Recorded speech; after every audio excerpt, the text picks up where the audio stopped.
You are listening to This is Oklahoma, hosted by Mike Hearn, telling stories of Oklahomans and those that have made it their home. Cool. What's up, guys? Welcome back to another episode of This is Oklahoma. Mike Hearn here, your host, back with another episode down on the south side today. I say that, it's not like a gangster way of saying that, but it's just like, I don't know why I thought of that, but yeah, down the south side. It's like, which is really funny because if you're in the real estate world, some of the best houses are South Oklahoma City. So, and your husband will know that as well. There's some great houses down here. But my guest today, thanks for having me down here first in the house and everything, especially with this during this crazy time. But my guest today is Malorie. You just told me what it was. Avaline. Yes, get in. Malorie Avaline's with me today. Most people listening to this might already know you because we've probably pushed it through social media, so they know all your story. But for the people that don't know you, if someone asks you, what do you do? What do you say to them? I am a serial entrepreneur, a creator, and a cultivator. Okay. It's a lot of things. Yes. And so you've done a lot of bridal stuff, right? You've done hair and makeup mostly, right? Is that where everything started? Mm-hmm. So from a young age, like, do you come from a city and like bridal stuff's always the dream and hair and makeup and you're playing dollhouse as a kid, or do you grow up like in the country and like you're in the dirt and you don't see a doll? Yeah, so I was born on a farm. Okay.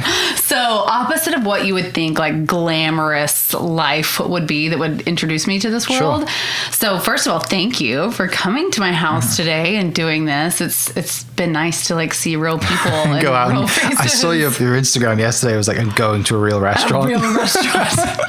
Do I remember how to order food? Right. What is happening? Yeah, so I was born in Altus, Oklahoma, and the only reason I was born in Altus, Oklahoma is because Hollis doesn't have a hospital. Okay. So I'm from Hollis. It's a very, very tiny town, maybe 10 miles, maybe less from the Texas border. So it's very, very far south corner of Oklahoma. And my parents they were cotton and cattle farmers, and my mom was a hairdresser. Yeah. And never in a million years did I think that I would be a hairdresser being around my mom then, and it didn't dawn on me till way later in life. Yeah. I was a competitive dancer. I was a ballerina and actually danced for the Ballet Oklahoma for a couple years as a young girl, and then left that and went into a competitive studio and did that forever and thought that's what I was going to do until I had a really bad injury in high school that just changed the trajectory of that. And I love people. I love to talk. Never in my life did I think, I want to be a lawyer or I want to be a doctor. I didn't want to be in one setting all the time. Sure. I wanted a creative career, and that idea came of, I could do hairdressing, but I didn't want to work in a salon full time. Right. I wanted to travel. I wanted to work with celebrities, and that's where all of that led me. So, no, I don't think many ballerinas come from Hollis, right? No, I don't think so. How'd you get into because people who know, I have friends who from back home went to Royal Academy of Dance in London, and like I know how hard they worked. Yeah. And it's you work harder than most professional athletes to do what you do. Yeah. So how'd you get into that through growing up? So I started dance really young. I was, I think, 3, my mom said, when she first put me in dance. And I always loved ballet over everything else. Okay. Classical ballet. I am a classical ballerina at heart. It is still in me. I still appreciate the arts. It's still something that I go watch and go support. Okay.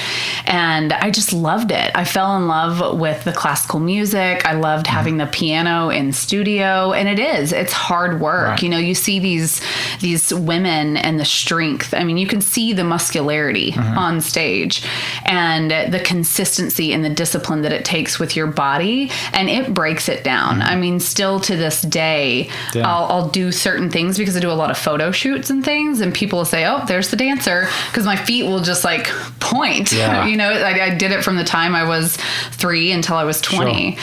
And I just loved it. I loved the competitive nature of it. I loved the discipline. I mean, I was dancing 12, 14 hours a week as a teenager, and not a complaint in the world. I'd rather be in the studio dancing than hanging out with friends a lot of times.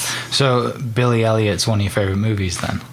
I actually don't know that one. You haven't seen Save the Last Dance is one of my absolute favorites. Billy Elliot's like a famous British kind of, it's probably why you haven't watched it, because it's a British movie, but it's about a kid who grew up in a coal mining town, and his dad puts him in boxing, and he doesn't want to box, he wants to dance. And he ends up doing the whole like Black Swan thing goes to Royal Academy of Dance London, and just it's an amazing movie. I'll have to check that one out. I think it's like in the 80s, like coal mining, like strike, big deal in the 80s. But I mean, you know, great. Those are the best movies from the Tom 80s. Holland is the actor as a kid. So like he's what has he been in? He's been in some stuff recently. If you've seen, have you watched Rocket Man? Yes. So he is the songwriter in Rocket Man. Okay. As a kid, he's in that. Great movie. Nice. So yeah, competitive dancing, that's a huge deal, right? Like that's not an easy thing to do. No, it was not easy. It's very hard on your body. And I was training for a competition when I dislocated my knee. Yeah. And the doctor said it was the worst dislocation he had ever seen. Yeah. And that I would never dance again. Wow. And I did. I went on to still dance again, but my confidence was really shattered after that because it was so weak. And I actually dislocated it 2 more times after that, from just the stretch of the ligaments, just everything. Sure. And I actually just had knee surgery in December because it still bothers me to this day. Right. Yeah. So it just changed the trajectory of everything. Yeah. But I still dance. So do you go to university from school? Like, you dancing like this? I did not. Okay. Because a lot of people do that, right? They go to OCU, whatever it is. So I auditioned. I auditioned at UCO and OCU, and I got offered a partial scholarship. And that's really the time my life really changed. Okay. And I'm super open with where I'm at now in my life and what I do. But I went through a lot my senior year in high school. My parents separated, and I was crushed. And I don't want to say typical because I don't think it's typical for every teenager, but I didn't grow up in a super loving, supportive home as far as both parents all the time. Okay. My mother is my rock. My father was very absent during my crucial years, I guess. And so it crushed me. And my mom left, and I was left at home with my father, whom I didn't like very much. And I turned down a dance scholarship and moved to Dallas and took a job teaching classical ballet instead. Do you regret that?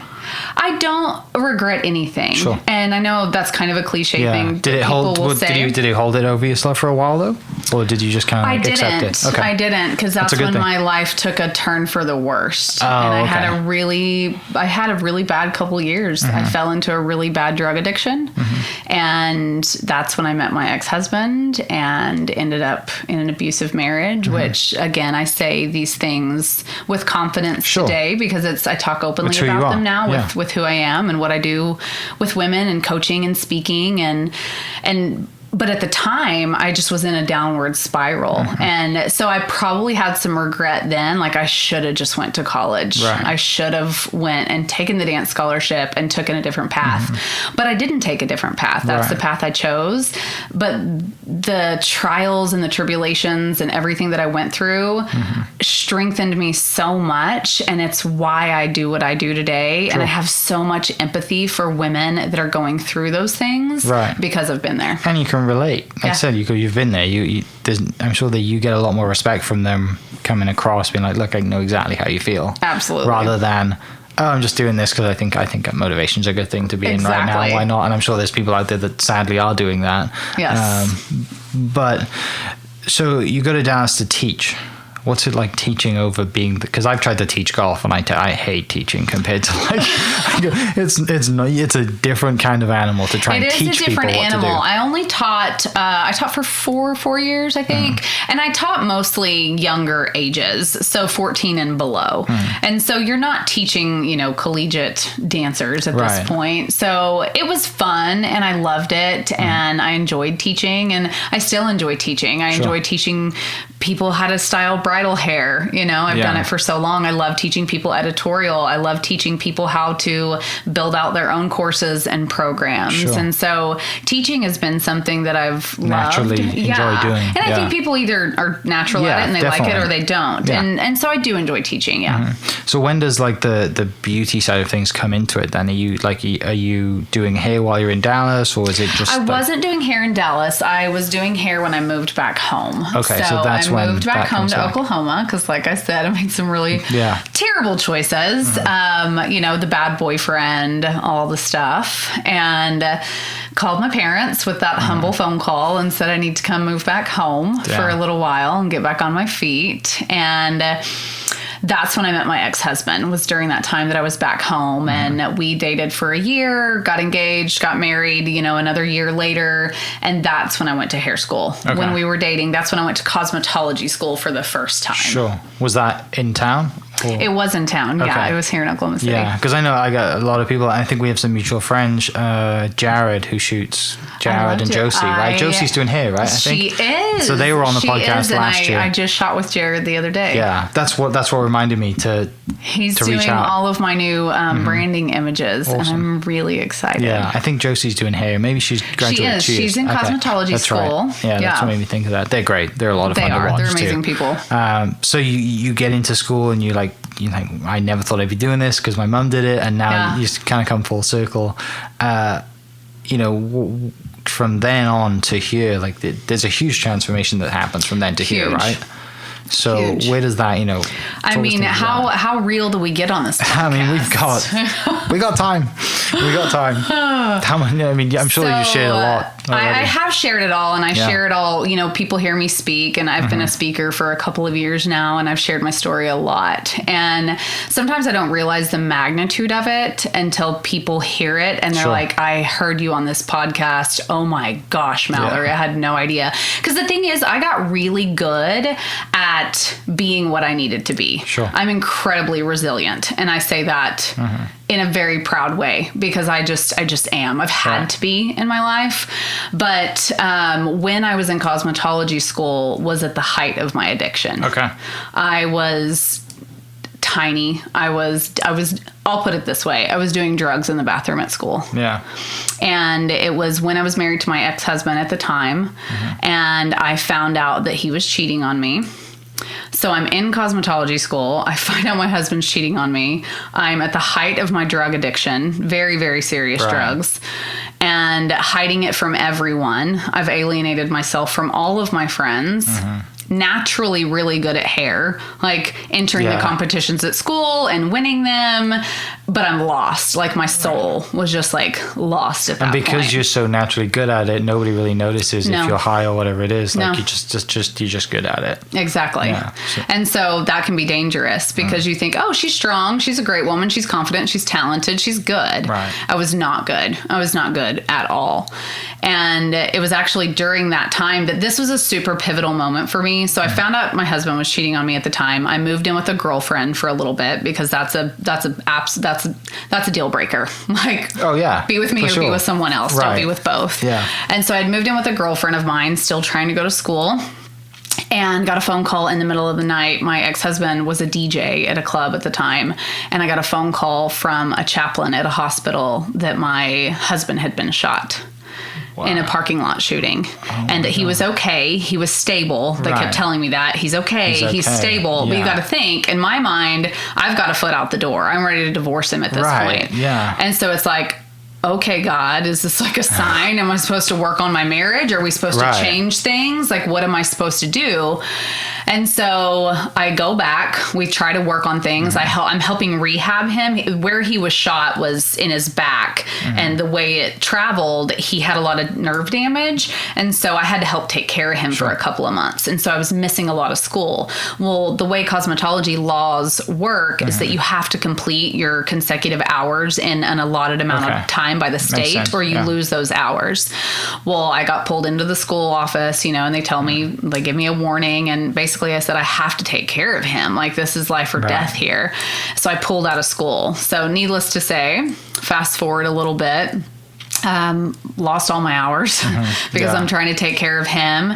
The amazing thing was during that time I got sober because I realized the depths of my addiction, and I just quit one day. Yeah. I wrote myself a letter, and I still have it to this day. And I always say that I'm going to publish a copy of it in my book one day. Yeah. But it was a letter to myself and God. And that's what it said. This letter is to myself and God. And I want to be sober. I want to be, I want to prepare my body to have a baby. I want to be a better wife. All these things that I was craving, and they weren't happening in my life. And 3 months later, I found out I was pregnant. So I was sober for 3 months when I found out I was pregnant with my son. So does that, because you did fitness stuff too, right? I did, so and that was after. Okay. Yeah, I found fitness after my son because you got to think I was on drugs that made me really skinny all the time. And growing up a dancer, being a competitive dancer, weight just naturally stayed off of me because I'm dancing like crazy. Anything you want. Yeah. And ended up gaining 75 pounds with my son. And so I found myself just over 200 pounds after I had him. And found fitness and fell in love with the gym. And someone had approached me and said, hey, have you ever thought about doing a fitness competition? Like, you really have the build for it. And I think it's because I was a competitive dancer. I had a lot of muscle and muscle memory. It's much easier to get back once you've had it, right? Rather than just like have a lifetime of bad eating and bad habits. And then you think, you know what? Starting from scratch. Yeah. So I did that. And because I think of my competitive nature and my discipline from dance, I dove in head first to fitness and loved it and became a fitness competitor and did that for 7 years until I earned my pro card and featured in a fitness magazine. And kind of checked those boxes in that industry too. Right. So, but during this whole time, are you still like, do you go back to school as well during that 7 years? So I did not go back to school for quite a while. Trying to think, the timeline. I got a divorce when after my son was born, he was 1.5 years when I divorced my ex-husband. And, like I said, it was, and we're good now. I always like to preface that or tell people because I've learned when I'm speaking, if I leave these loose ends, it often gets back to him. And he's like, heard you were talking about me. I'm like, no, we're good. We co-parent really well now. You got to think our son that we have together is 13 and almost 14. And so it's been a long time, but I left when he was 1.5 years old and I started over, and it was about 2 years later that I finally went back to school. And I had to start from scratch because I had lost all my hours. So I started over as a single mom and I'm naturally good at this anyway, but I've still got to do it. And it was a struggle. When I tell people, I was scared when I left my ex-husband. I was really scared. He was very abusive and it started to get very physical. And I left one day while he was at work. I mean, I packed up everything I possibly could in my friend's car and I left. And so when I started over with a mattress on the floor. I was in the office getting food stamps. I was on WIC. I was on anything out there. And that's what I like to tell women. You can look at my life now and see everything I've done and everything I accomplished. But there's a quote that I heard a long time ago, and I think it's so perfect, and I want people to know it. It takes 10 years to be an overnight success. Yeah. Because people look at where I'm at now and I'm like, guys, it was not this way. I was on food stamps. I was struggling. I was crying myself to sleep. Like, how is this ever going to work? Finally getting approved for childcare so I could put my son in childcare while I was going back to school full time, and cocktail waitressing at a casino at night to make money. Yeah. Like, I made it work. I did what I had to do in order to get that certificate so I could actually go do what I wanted to do professionally. That's amazing, isn't it? When you look back at all the things, in the moment, you're like, what am I doing, right? And like, you're surviving. Yeah. I mean, you're it's doing anything you can. Yeah. People want to, well, what's step 5? You can't think about step 5. You're on step 1. Yeah. Put one foot in front of the other and figure out what you have to figure out right now so you can get to step 2. Right. And then you can keep going. Yeah. I mean, you just survive in the moment. You do what you have to do. So you go through all that, you finally get that certificate, that says you're qualified to do, what you've been wanting to do. Do you go to a salon? Like, now you can apply to work somewhere, right? I did. So I actually started again out of my resilience and just I've heard people tell me a lot that I'm tenacious. They're like, girl, you're just tenacious. Yeah. Like, you just survive. That's what you do. And so in the midst of my divorce, when I was single and had no experience, no business knowledge, nothing professional. Right. I'm like, all right, well, what do you do? Okay, well, I'm going to make up this flyer that says prom hair and makeup special. I started inviting friends over to my house to practice hair and makeup on them. And I didn't even have a license at the time, but I was making phone calls. Everybody, y'all remember MySpace? Oh, yeah. MySpace? Yeah, MSN Messenger and all that stuff. Yeah. I messaged this woman, and she's actually here local. You might, Sharon Tab, I don't know if you know. Tab Moles, yes, right. Yeah, okay. yeah. So Sharon was my first mentor. Okay. And I reached out to her on MySpace, and I was like, hey, so I'm an aspiring hair and makeup artist, and if you ever need help or an assistant, I'll come work for free. I'll come hold your bobby pins. Like, I'll do anything you need me to do. You're just amazing, and I want to learn from you. And she gave me a chance, and I did weddings. She's the one that introduced me to weddings. Okay. And so I did weddings for about a year and a half, something like that with her. And then we kind of went our separate ways. I know she went back out to LA for a little bit, but I fell in love with doing weddings. And so I started making up flyers, and I just did what sounded right to me. I'm like, well, where do brides go? Event venues. So I started calling event venues, and I was like, hey, can I come drop off some flyers for, because bridal 10 years ago was not what bridal is today. Yeah, so you don't get a Brides of Oklahoma magazine and all the rest bridal of it. expert. All that stuff did not exist back then. Brides of Oklahoma did, but they were brand new. Sure. And so me being like the single mom, having to save every dollar I possibly can. Not going to buy a booth with marketing dollars and all the rest of it. Called up Brides of Oklahoma, and I'm like, what's your cheapest ad? And it was like, I don't know, at the time it was like $2,700 or something. And to me, I was like, I'm sorry, what? Like, just do you know how many days I have to work to save that? So I did. I started calling girls, and I was like, hey, can I switch you shifts? I'll pick up your shift. And I saved that dadgum money, and I bought that freaking ad, and it was the first thing I had ever spent on like advertising for myself. But I went from I did 11 weddings my first year on my own to 27 weddings my second year. So and then my third year, 44 weddings. Wow. And then I've averaged about 50 to 60 weddings a year ever since then. Yeah. And so it's just wild to think like you just have to take those steps. And so that's when I got into bridal. So I was actually still, and she's not with the school anymore, so I can tell on her now. But there was a rule when I was in cosmetology school, because I went to Paul Mitchell in Norman. Okay. And there was a rule that Saturdays were mandatory. So I had to pull her aside. I'm like, listen, I'm a single mom, and this is when I make my most money is on Saturdays. And I know because if you miss 5 in a year, you're kicked out of school. And I'm like, I'm definitely going to miss 5. Yeah. I'm probably going to miss 10. Like, I need to put food on the table. Exactly. Like, and this is the only way to do it. And so she's like, okay, so here's what we're going to do. She's like, if I ever pull you in the office to reprimand you, just look really sad when you walk out. And she never wrote me up for missing a Saturday. And I poured my heart out. I'm like, I'm a single mom. Like, this is how I make money, because it got so hard trying to go to school.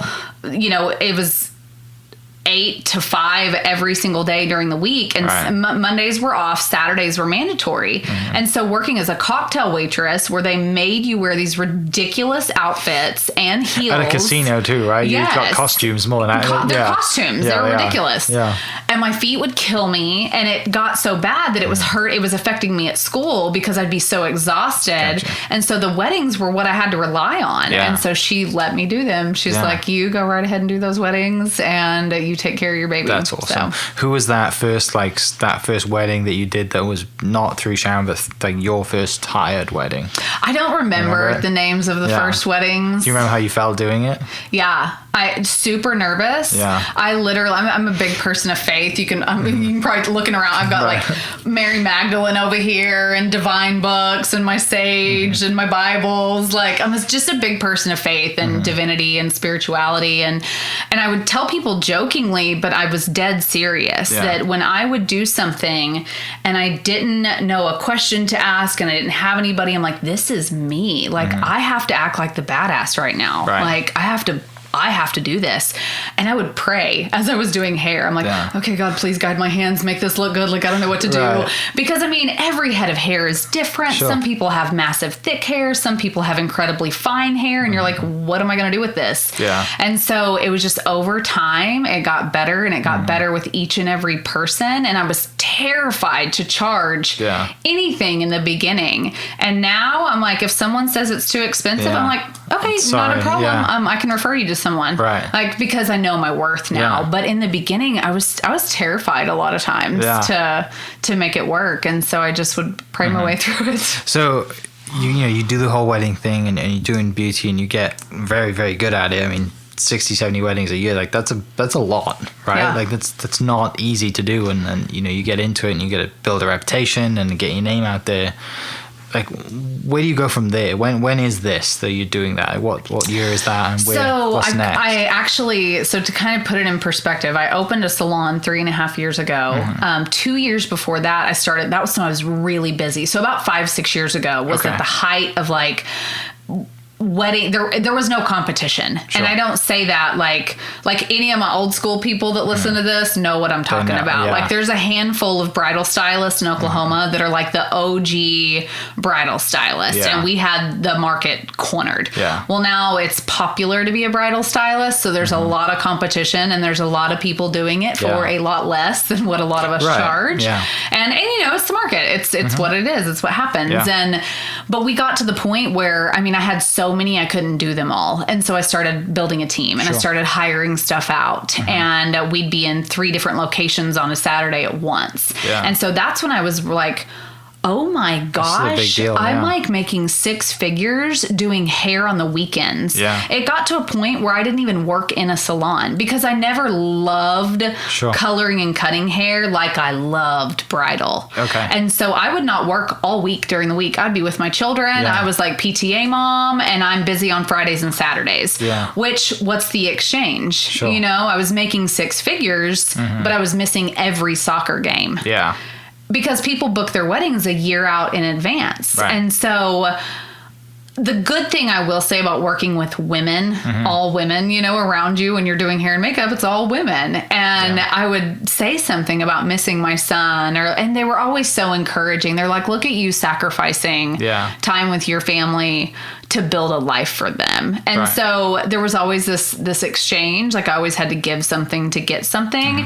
And then it got to a point where that wasn't okay with me anymore. Sure. And so I started contracting more out and taking less. And over the last 3 or 4 years, I've taken less and less. Okay. And I have like my final 3 weddings on the books. Yeah. Because I'm making a huge transition. Well, I mean, the wedding industry and every other industry recently has been rocked, and everyone's rescheduling. So are those 3, like, are they this year, or have they been rescheduled? They are. One of them is next month, and I've done the older sister's hair, and now or hair and makeup, and now I'm doing the younger sister. And so I've actually got her trial this weekend, and hers is in June. And so they were kind of on the fence. They were like, we're going to wait it out. We're hoping that it's fine.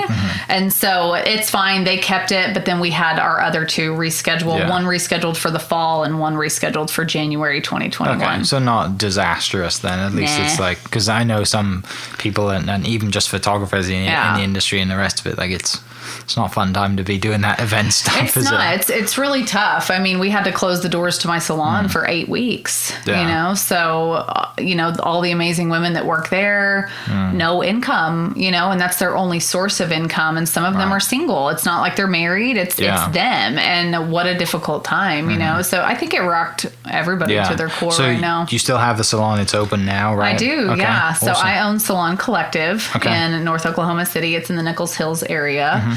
And I've had that for 3.5 years. Was that a huge risk and jump at the time when you opened that up, or were you like, I'm ready? It wasn't. I mean, it was a new endeavor because I had never opened a brick and mortar business before. Sure. I had always run via online and no overhead. Never needed it. I never needed it with bridal, and just really had a desire to cultivate other people and give other people a supportive space to work, because the salon industry, for anyone who knows, can be incredibly catty.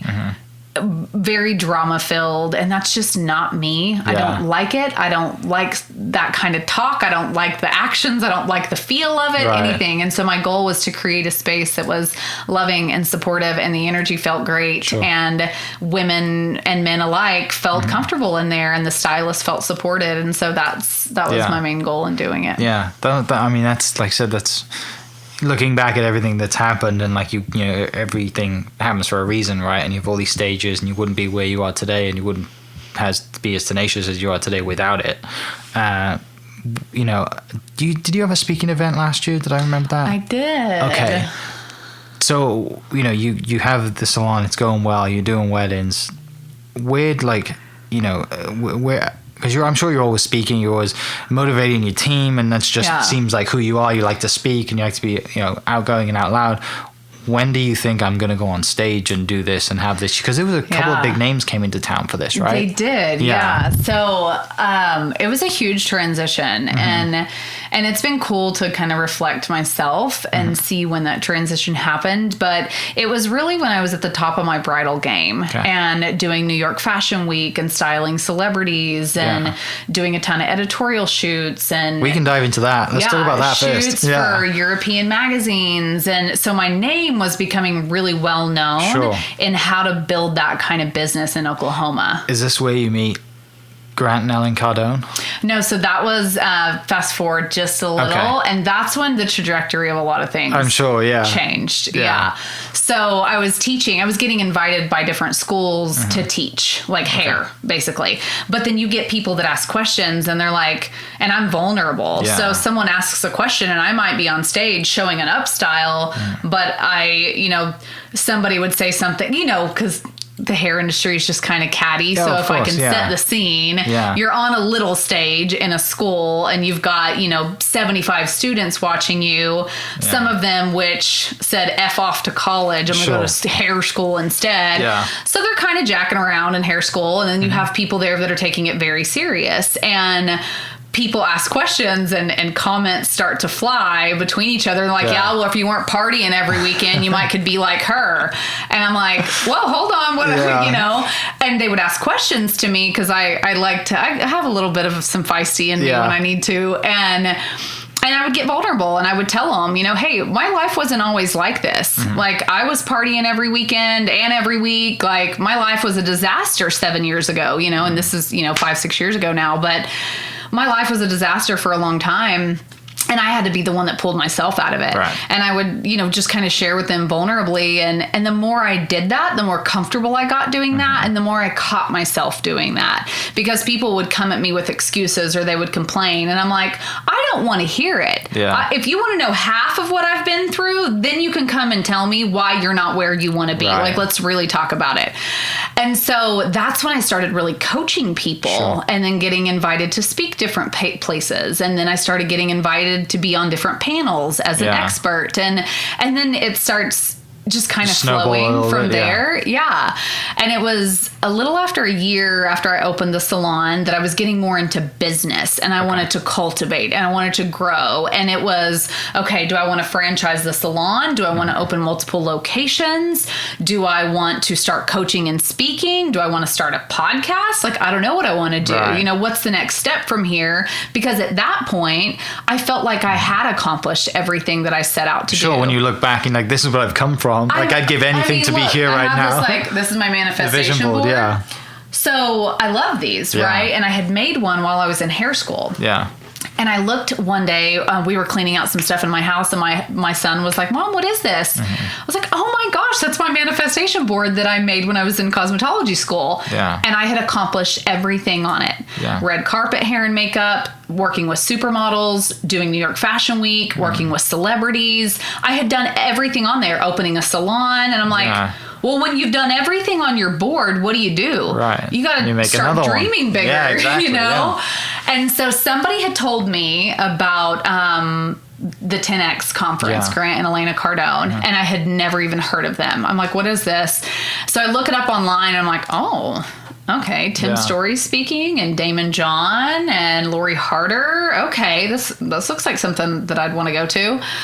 And I look at the tickets, and the cheapest ticket was $4,000. Yeah. And I was like, That's a stretch. You're like, I'm going to Miami for the weekend. But at the same time, my husband and I had started flipping houses, and he had left Chesapeake. He cashed in his 401k. Yeah. He went all chips in. So we didn't just, have an extra $4,000 that was just disposable. Right. And so I'm like, how am I going to go to this thing? Well, there's a podcast that I listen to called Dropping Bombs with Bradley. I don't know if you've heard of it. He's real Is that crass. the real Bradley on Instagram? Yes. Yeah, I've seen some of his stuff. Yes. Yeah. So I was following him at the time, and he launched a contest, and I ended up winning a ticket to this, and I flew out there by myself, went to it, but again, with my tenacity, because my brain's always ticking. I'm always like 10 steps ahead. Sure. I'm like, okay, what's going to play out? Like, what can I do here? And I'm all about getting the most out of everything that you do. Right. Everything.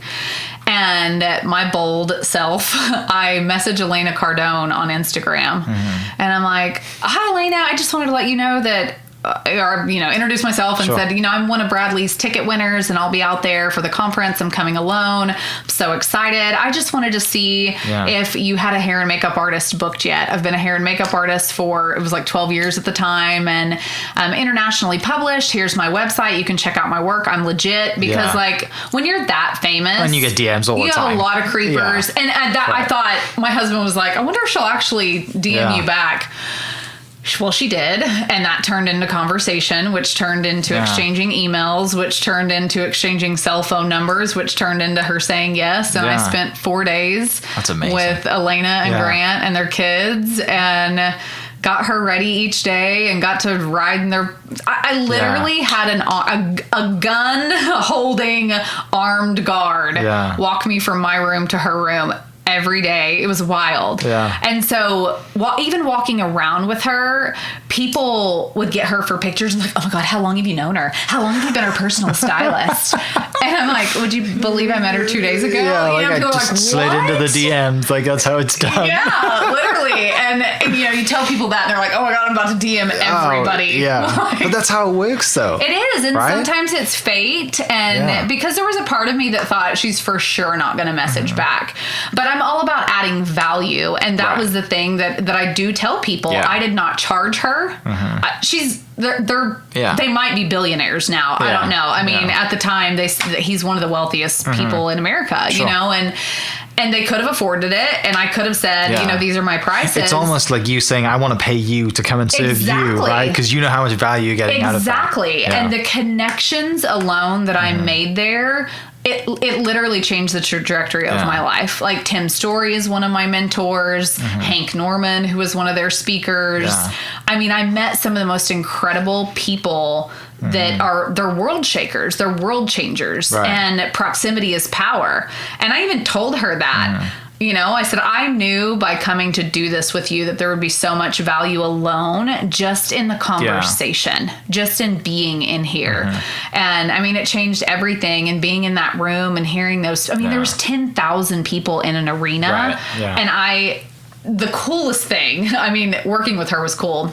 But the first day I got done with her hair and makeup, and she has her security guard walk me down to registration. She goes, I want you to upgrade her ticket to an all-access VIP pass. She can go anywhere she wants. And I'm like, okay. Thank you. Thank you. Yeah. And so he walks me down there and gives me a pass. I'm talking like the cool one where you just flash it and the security guards move and they're like, oh, she has all clearance. And so I got to meet, Ed Milet and just all these, Damon John and Tim Grover. Yeah. I mean, Michael Jordan's trainer. Yeah, which I've read that book so many times. It's amazing. Such a good book. Yeah. All these people, and to be able to shake their hand, and they're engaged because you're back there in the VIP area where there's not a lot of people. It's not like everyone got to buy those tickets. Yeah. They don't know who you are, but they know there's a reason why you're here, and you must be good at what you do. Exactly. Yeah. And so it was an unreal experience, and it showed me more. And that's when I sat there and I was like, I'm going to speak on stages like that. Yeah. That's what I'm going to do. That's my next move. Right. So then this leads to the event that happened last year. And so I came back to Oklahoma and literally within a week, I was like, babe, I'm planning a women's event. He's like, okay. But you got to think at the time, we're so invested, we're so leveraged that I'm like, and me with my creativity, I'm like, how can I do this super cheap? So I start asking around, and somebody told me that Venue 7, in case you guys want to know, this should be like a paid ad, but it's not. Venue 7 up north rents their restaurant room, like they have a private room for $50. So I'm like, oh, $50? Cool. Great. And how much is the food? Okay, great. Cheapest plate's $10? $10? Great. I knew I had my budget. I was going to decorate. I made it gorgeous. And I put an email blast out and I said, this is a free event to the first 50 women that RSVP. Yeah. In 45 minutes, all the tickets were claimed. Yeah. And so I knew I was on to something. I'm like, women want to gather together. Women want to have real, authentic conversations.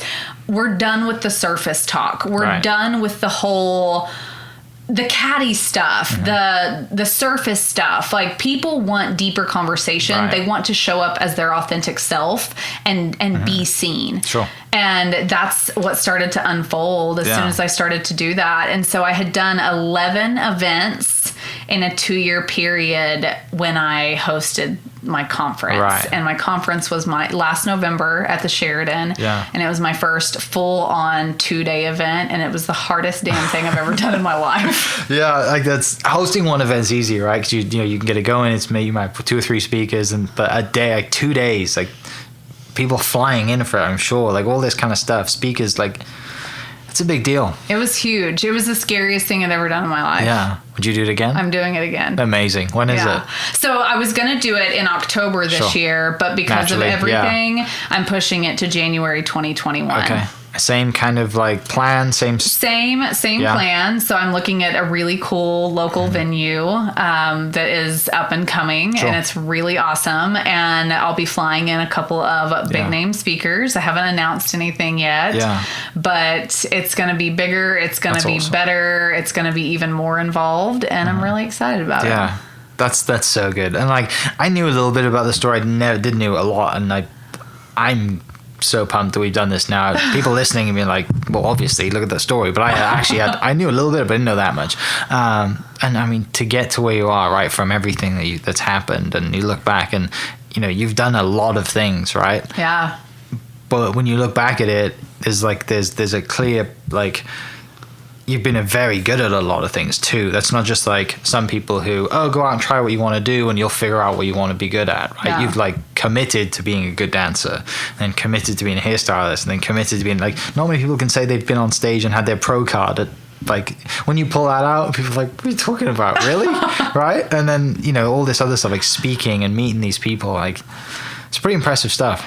It makes for a rich story. Oh, yeah. And it's cool that it's mine, you know, and I don't know. Someone else had said that to me before about being good at a lot of things. And I never really thought about it that way because I'm such an overachiever, I guess, that if I felt like I fell short of something, that I was a failure. Right. So that was a story I had to change about myself, because I really would think that I was a failure a lot of times in my life, but what I've learned is that you don't fail, you learn. Right. But then it goes back to like, you know, the addictive mindset too, right? Yeah. It was like, I'm sure when you were dancing, you were addicted to being a dancer. Like that's all you wanted to do. Yeah. And then, so that's why you're so committed. It's because you have that trait in you as well. And that's some of the best. There's a book, I've read a few of Grant Cardone's books, but I want to say it's Sell or Be Sold. And he talks about addiction in there. And he talks very openly about his cocaine addiction and how he snapped out of that in his selling 20s. Cars, right? Was he selling cars? He was selling cars, yeah.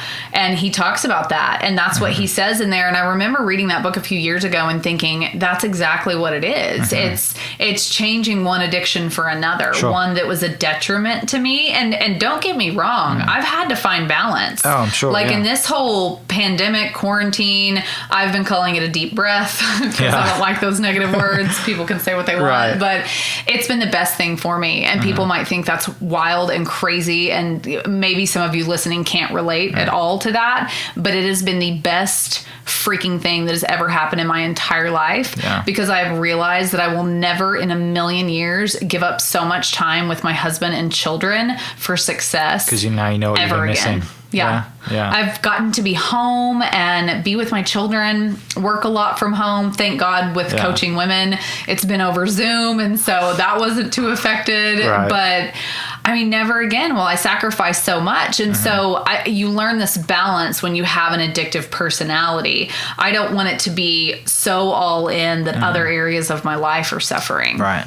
So now you just mentioned that you're coaching, you have the Avaline Collective, you have your own podcast, and you're coaching, other women with your experiences to be entrepreneurs and be successful businesswomen, right? Yes. So how people, what has that been like, and how, obviously, if people listening want to get involved with that stuff, how do they reach out? Yeah, so you can just email me. My website is just MalorieAvaline.com. And I'm sure you can, spell that out in the notes I'll link and it. things. Yeah. And just contact me there. I have a form there, and people just submit and they tell me what it is that they're looking for. But the thing is, I always want to be in integrity. There are some people that I have not coached or that I have let go because we don't mesh well. Right. And I'm not going to promise you the sun, moon, and stars. I help people break through their BS. I help people target the lies that they're telling themselves so that they can actually start manifesting the kind of life they desire. It's not easy on the other side, right? That's hard. It's Those not people, easy. it's not easy. I've had coaches. I've had so many coaches. I've had coaches that have broke me down and made me mad at them. Yeah. Like, I'm paying you to coach me and you're making me feel this way. But it's uncovering those darker parts of yourself. It's needed. That you really need to expose in order to get to where you want to be. And so I do a lot of different things. I have clients that I help them plan their own events. And so if they're trying to birth an event or a workshop, I help them walk through the steps, how to gain sponsors, how to do the marketing around it. So I have clients like that. I also have clients that it's a lot of mindset and transformation coaching. They know they're stuck. Maybe they've gotten out of an abusive marriage. Maybe they're considering leaving an abusive marriage. Maybe they're falling back into addiction. There's a lot of different things around mindset that I help people with through. And so, or help people through. But if anyone's listening that is interested in that, just message me on my website and I help all kinds of women, and I offer a free discovery call to see if we're a good fit for one another. And then we talk about what that looks like from there. And then what is your Instagram? You have a pretty good Instagram too. I say pretty good. You have a very good Instagram. Thank you. It's Malorie Avaline as well. I try to keep everything pretty simple. I do have the Avaline Collective Instagram. It was, I don't keep up with it as much because there's no events going on right now. And honestly, I don't want to be a slave to my phone. I very much was leading up to the conference because I'm promoting it every day. And one of my coaches was telling me, Malorie, when you think you've sounded like a broken record and you're annoying yourself, keep going. Go 10 times harder, because people don't see it. I had women a week after the conference that started seeing everything flooding through, and they're like, I didn't even know you were having a conference.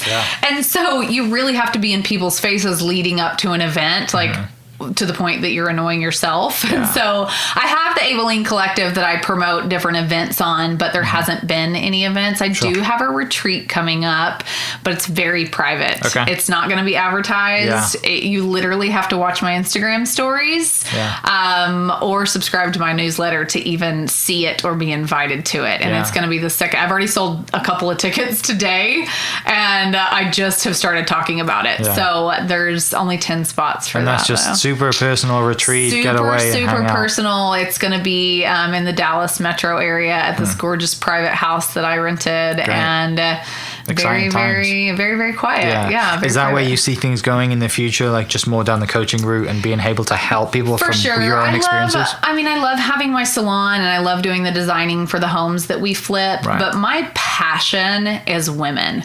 My passion is helping women get unstuck. And listen, you could be an executive making all the money in the world, living in the great house, but you feel super lonely and super unfulfilled. I coach women like that. I coach women that it's a stretch for them to spend $1,000 to get coaching. I coach all kinds of women. And so, I have the Avaline Collective that I promote different events on, but there hasn't been any events. I do have the Avaline Collective that I promote different events. And so I have clients like that. I have women that it's a stretch for them to spend $1,000 to get coaching. I coach women like that. I coach all kinds of women. And so that's where my heart is really helping people figure out who they are and stand in their authenticity. You'll see me hashtag a lot unapologetic authenticity because I am all about being unapologetic in who you are, because I hid for so long. Right. I would walk into rooms, especially just to touch on where I was at the height of my bridal career. People probably would have never thought this because I was getting invited to all kinds of things. I mean, I was the official hair and makeup artist for Miss Oklahoma for 10 years. And I'm hanging out with